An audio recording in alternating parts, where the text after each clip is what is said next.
This episode of Spectre Sound Studios is brought to you by ProMix Academy.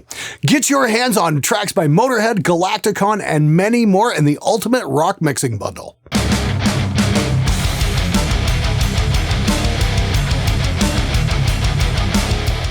Hey everybody, it's Friday. That means it's the weekend and time for SMG viewers' comments. Let's get right to it. Here's something I never got. Can you explain mastering and how it differs from doing a mixdown? I know that there's still an expectation of getting the frequencies, etc., maybe making all the songs. I cut that one off. I don't know how long that went on, but okay. Generally, here's what happens. Mixing, you try and get, all the levels to go right from instrument to instrument. Mastering, you try and get all the levels to go right from song to song. And then the mastering guy used to be the guy to make it louder. That's basically it. A mastering guy might sit there and tweak the EQ and try and save a mix if it's mixed badly. And the big factor a mastering guy is going to have over a home studio is he's more than likely going to have a properly treated room and a very high-end playback system so he can hear exactly what the hell is going on. A mastering engineer is going to sequence your record, try and help you guys figure out what song flows into the next. He's going to do, the heads and tails, the intros and the fade-outs, all that kind of stuff, and he's going to make sure everything is the same level from song to song. A good mastering engineer is great, though. My good friend Mauro Applebaum in Los Angeles, he's fantastic, and Phil Demetrio in Toronto are great. Both guys I would highly recommend checking out if you want to get your stuff professionally mastered. The drums sound great with these mics. I would be interested to see what the signal chain was on each channel. There was also some reverb on the whole thing, so it'd be nice to hear it without it. I'm also looking at a drum mic set at the moment, but I don't think the budget will stretch to $3K. My current candidate is the Telefunken DD5, which comes in at about half the price. Thanks for the quick demo. Looking forward to something more in depth. Hey Terry, yeah, I've still got the Earthworks here. Yeah, absolutely spectacular mics. No, they're not cheap, and they really are worth the money. They are that good. As for signal chain, I was using the Audion ASP A80 back here. The preamps on those are just super clean. They don't add any crap. The main reason I use those is because they've got a digital out, so you can get the preamps quiet enough. Remember, these are condenser mics, and condenser mics are generally hotter than dynamic mics, so getting the signal quiet enough was kind of tough with my Neves and APIs. So going through the audience stuff, I was able to get the signal level low enough. In the full demo, yeah, I'm gonna see if I can turn some reverb off. We can listen to the drums raw, and then I can show you how I mix them and just how little processing you need to get them going. One thing I've got to say, if the Earthworks mics are out of reach and you're looking for something that's awesome at a far more reasonable price, this is the Lewitt Beat Pro kit. It's got 7 mics and, like with a dual element kick drum mic, awesome snare mic, killer toms, killer overheads, just all around freaking awesome. Highly recommend checking that out as well. About half the price of the Earthworks. I could be wrong. Somewhere around that. Definitely worth checking out. Love the Lewitt stuff. Been working with them over the last year, and every mic they've sent me has just been freaking stellar. I have a music-related question. I want to start rapping, and I don't know how to get a gig at a club or any place. Do you know how I can book a gig? P.S. Love your vids. I'm completely unqualified to answer this question. I don't know the first thing about hip-hop gigs or how that gets set up, so I'm going to defer to the audience. I will say this, though. I know TJ played drums in a rap group for about 6 years and really enjoyed it. And they were pretty unique as far as rap groups go because they had a real drummer. But seriously, though, if anybody can help this guy out with how to land a rap gig, that would be super helpful.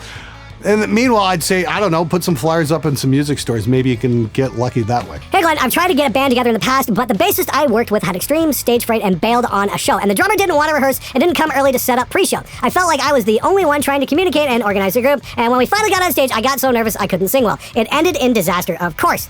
I guess what this comes down to is how do you deal with a band that just won't rehearse, a group that doesn't want to write? Love the Q&As, man. Keep it up. My first suggestion would be go find a new band. See if you can join an existing band. Here's the thing, though. Yeah, your first few shows are probably going to be disasters. It takes a while to get over that hump. You need to understand most bands need time to be bad before they become good. The Beatles, spent all that time in Hamburg sweating it out, playing like insane hours, and that's how they became an awesome live band. That stuff doesn't happen overnight. It has to be refined, and we all start out terrible. Hey everybody, just want to let you know this episode is brought to you by Pro Mix Academy. This week we've got the Ultimate Rock Mixing Bundle on sale for 70% off. There are 10 lessons from Grammy Award winners like Cameron Webb and Ulrich Wilde, as well as lessons from Warren Hewitt and a couple from myself as well. My mixing prog metal's in there, as well as the math rock one.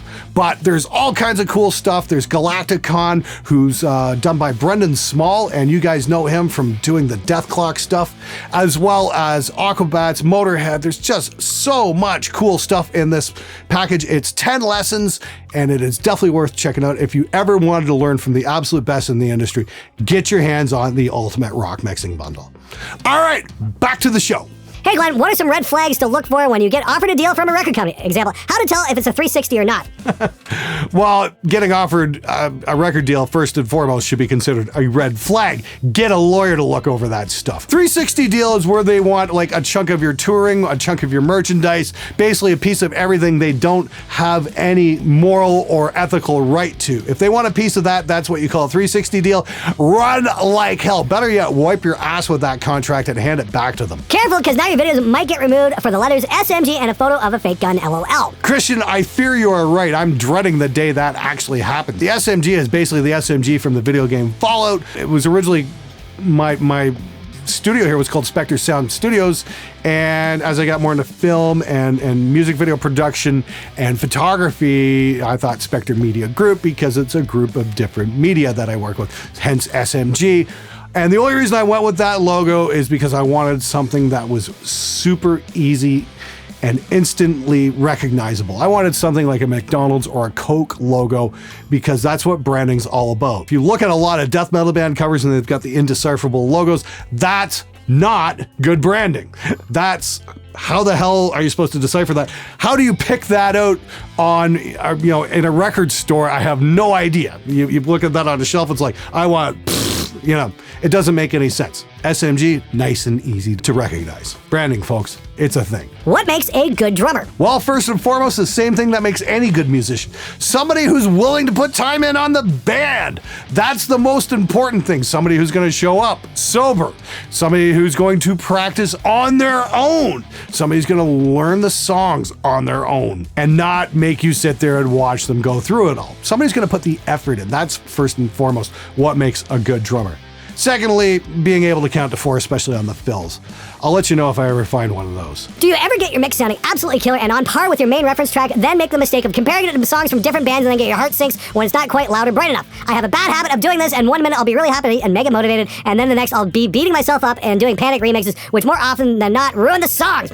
I know I shouldn't do it because the mixes sound great on their own, but I do, and sometimes I get so down about it that I want to chuck it all in. Tom, I am right there with you, buddy. I don't know how many times I've done that. It's like, I'll take a look at some of my mixes, do something new. Oh, this is awesome. Then I'll go listen to another band. I'm like, crap. Yeah, the old crushing self-doubt thing is, here's the thing. If it sounds good, it is good. Is it going to sound as good as band X that you're competing with? Hey, that remains to be seen. But the thing is, keep soldiering on and going through this. That is what makes you a better mix engineer. Good luck, dude. I really hope it goes well, and don't let it get you down, man. Hello, Mr. Fricker. How do you pan your drums? Left or right like everybody else? Seriously though, I pan from the drummer's perspective, mainly because if I'm listening to a mix on headphones and I want to play air drums, everything lines up. I've never quite understood panning from the audience perspective. It's just not as much fun. I'm recording straight without a DI box. Am I doing it wrong? I just don't have one. Is it worth investing? What are the benefits? Yes, what you want is one of these. This is a Countryman Type 85 direct box. I think I've had this since about 04, 05, something like this. Paid under $200 for it and still works like a champ, built like a tank, can't go wrong. Buy one of these, it will last you a lifetime. Why do you want one? Dedicated, clean signal path. It will give you the cleanest, most accurate representation of what your guitar sounds like right off the pickups.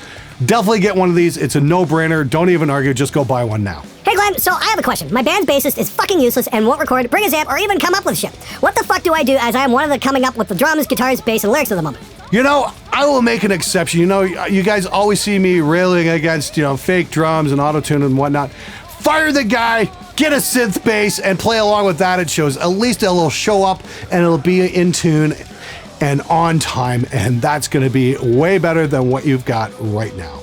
That I would definitely make an exception for. I love your fearless reviews. There are a few people out there who do these kind of reviews, but I'll admit, you're the only one I trust. Can you please do a fearless review on the Line 6 Pod HD 500X? I'm thinking on buying it over the Boss GT 100. And keep this up. Well, thanks for the vote of confidence, man. Fearless Gear reviews are self-funded, so I can add that to my list. I can't guarantee I'm going to get to it anytime soon, though, but if I do, I'll be more than happy to put that episode up. The Pod HDs, I've had some pretty mixed results. My advice would be save up and get the Helix floor model. It's a little bit of a reduced price, and it's actually pretty damn good. Today's news, 25 leading guitar brand owners sack their workforces, tear up their build plans, and torch their factories. Meanwhile, the pro Tonewood camp commit Harry Carey. Cuban cigars, a leap in value.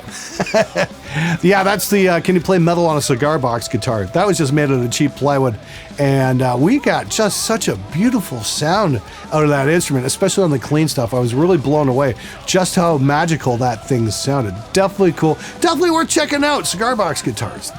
Something really cool. Ugh, Henning is the human representation of cancer in guitar culture. Well, hey, Reed, I'm sure it feels real satisfying to sit there all smug behind your keyboard and just basically write character assassination. But let me tell you why you're wrong.